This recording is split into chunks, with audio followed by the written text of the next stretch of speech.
El 27 de mayo de 1995, en una competición ecuestre de Culpeper, Virginia, un caballo pura sangre llamado Buck se detuvo en seco frente a un obstáculo. El jinete salió despedido hacia adelante. Sus manos quedaron atrapadas en las riendas y cayó de cabeza contra el suelo. El impacto le destrozó las dos primeras vértebras cervicales y le separó la médula del cerebro. Tenía 42 años. 17 años antes había sido Superman.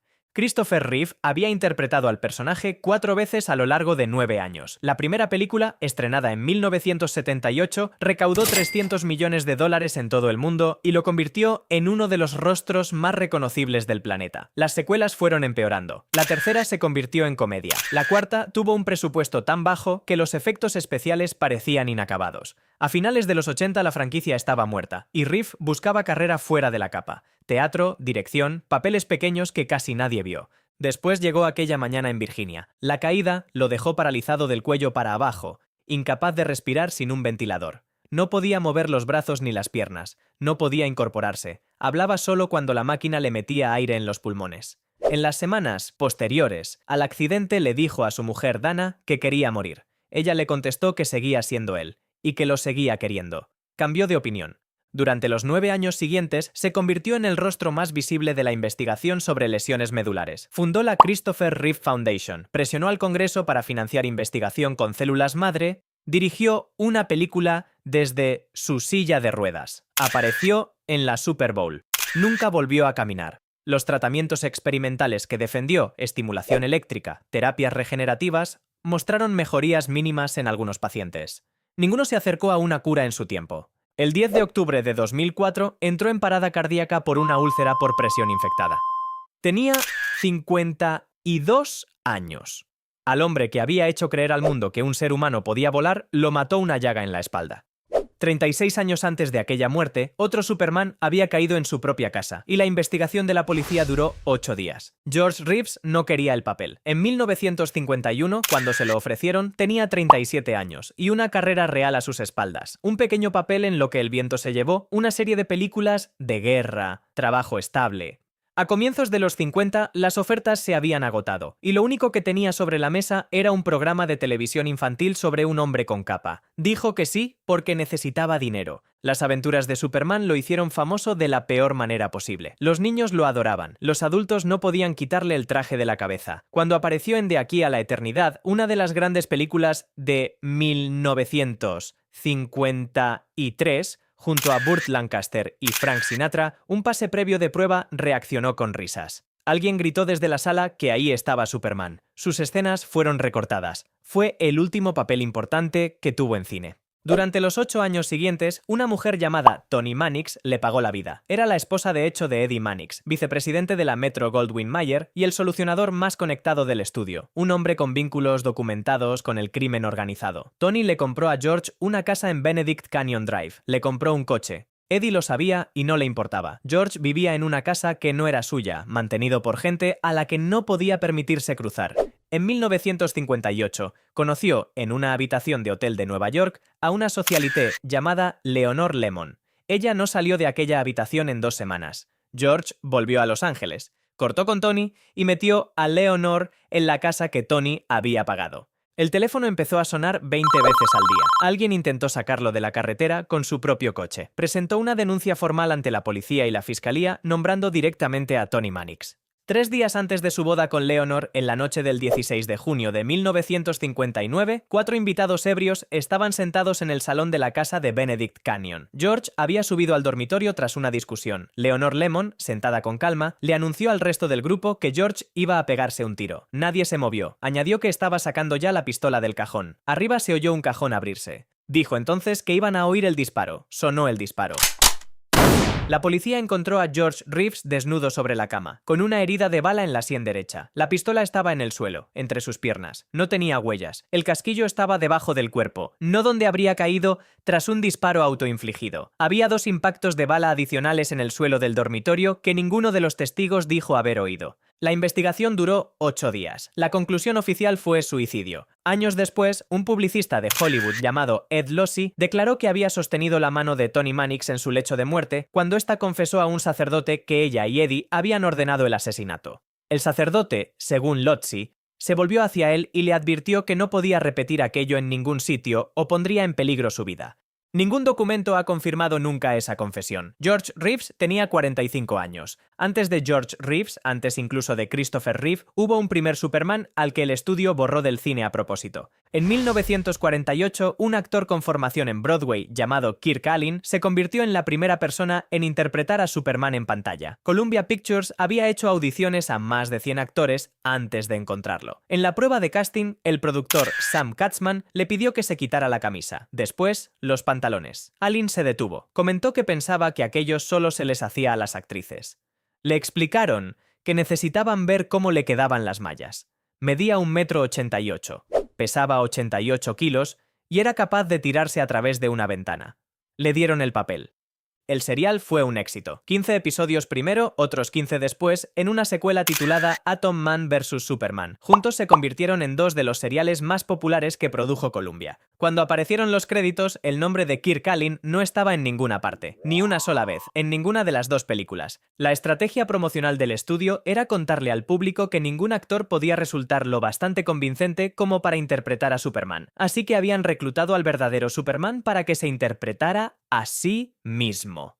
El actor que interpretaba a Batman tuvo crédito en sus seriales. El que interpretaba al Capitán América tuvo crédito en los suyos. Kirk Alyn fue el único borrado.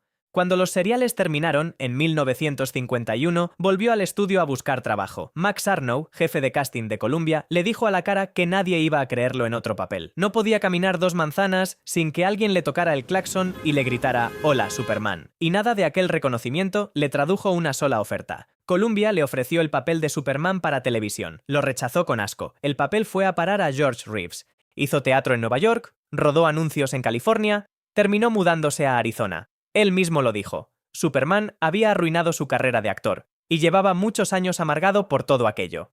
A mediados de los 70 llegó la primera ola de nostalgia, y las convenciones de cómic empezaron a invitarlo. Aparecía con traje, se sentaba detrás de una mesa y vendía copias firmadas de su autobiografía por $5. Decía que por fin empezaba a salirle a cuenta. En 1978, Richard Donner lo incluyó junto a Noel Neill, la Lois Lane original, en un cameo dentro de la película de Christopher Reeve. La escena fue eliminada del montaje de cines. Solo apareció años más tarde en la edición extendida. Sin créditos, Kirk Alyn murió el 14 de marzo de 1999 en un hospital de Woodlands, Texas. Tenía 88 años. La causa fue Alzheimer. Lo incineraron y esparcieron sus cenizas en la costa.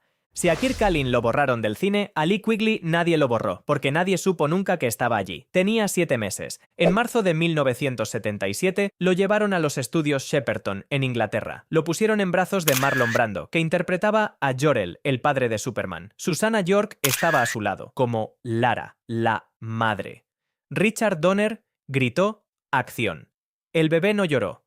Rodaron la escena del laboratorio en Krypton, la destrucción del planeta. Los padres metiendo a su hijo dentro del cohete. El lanzamiento. Lee Quigley apareció en pantalla unos 90 segundos. Fue el primer actor no estadounidense que interpretó a Superman, y todavía no sabía caminar. Cuando la película se estrenó, en diciembre de 1978, él tenía 2 años y no recordaba nada. En algún momento de su primera infancia, sus padres se separaron. Se fue a vivir con sus abuelos a Eastbourne, una ciudad costera del sur de Inglaterra. Asistió a un colegio público local llamado Bishop Bell. Su vida no tenía ninguna conexión con la franquicia. Lo que estaba pasando a su alrededor era más grande que cualquier niño. Entre 1978 y 1991, más de 1.200 jóvenes murieron en el Reino Unido por inhalación de disolventes, pegamento, líquido de mecheros, aerosoles. Era la segunda causa de muerte no natural para cualquier persona de entre 10 y 16 años, solo por detrás de los accidentes de tráfico. La víctima más joven tenía 9 años. Los productos eran legales, baratos y se vendían en cualquier tienda. El gobierno aprobó una ley en 1984 para restringir su venta a menores. No fue suficiente. El 10 de marzo de 1991, Lee Quigley murió en Eastbourne. La causa fue inhalación de disolventes. Tenía 14 años. Ningún periódico publicó un obituario. Su familia nunca habló en público. Décadas más tarde, su nombre empezó a aparecer en listas de internet sobre la maldición de Superman. Una línea, sin contexto. Bebé Superman muerto a los 14. Fue uno de los 1200 niños que murieron de la misma forma en el mismo periodo. Solo coincidió que a él lo había sostenido Marlon Brando. En las mismas listas, décadas más tarde, aparecería otro nombre, la última en morir. En 1978, una actriz canadiense llamada Margot Kidder interpretó a Lois Lane en Superman. La escena del rescate en helicóptero, cuando Superman la sostiene a mitad de caída y ella le pregunta quién lo sostiene a él, se convirtió en uno de los momentos más conocidos del cine de superhéroes. Ganó un Saturn Award. Era eléctrica, aguda, completamente distinta a cualquier otra Lois Lane antes o después de ella. Cuando los productores Alexander e Ilya Salkind despidieron al director Richard Donner antes de terminar la segunda parte, Kidder no se quedó callada. En entrevistas los llamó indignos de desprecio. La respuesta fue simple. En Superman 3, su papel quedó reducido a 12 frases y menos de 5 minutos en pantalla. Apareció, casi no dijo nada y desapareció.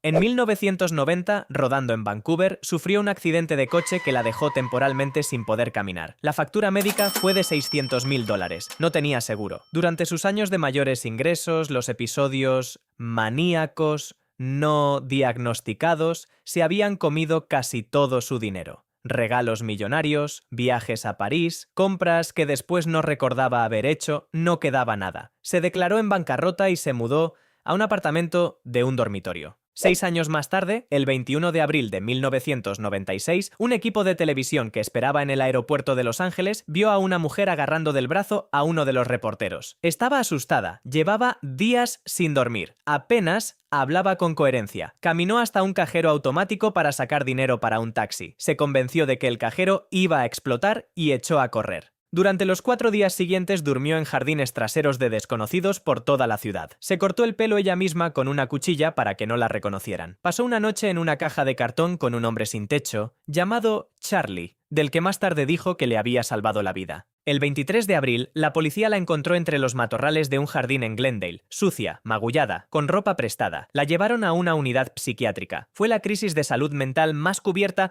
por los medios de aquella década. Después del tratamiento, se retiró a una isla cerca de Vancouver. Alguien le regaló un libro de Kay Redfield Jamison, psiquiatra de Johns Hopkins, y ella misma diagnosticada de trastorno bipolar. Por primera vez en décadas, Margot Kidder dejó de pelearse con el diagnóstico. Empezó con litio. Se estabilizó. Durante los 20 años siguientes se convirtió en una de las voces más visibles de la salud mental en Hollywood. Hablaba en conferencias, llamaba a la crisis de 1996 su gran ataque público.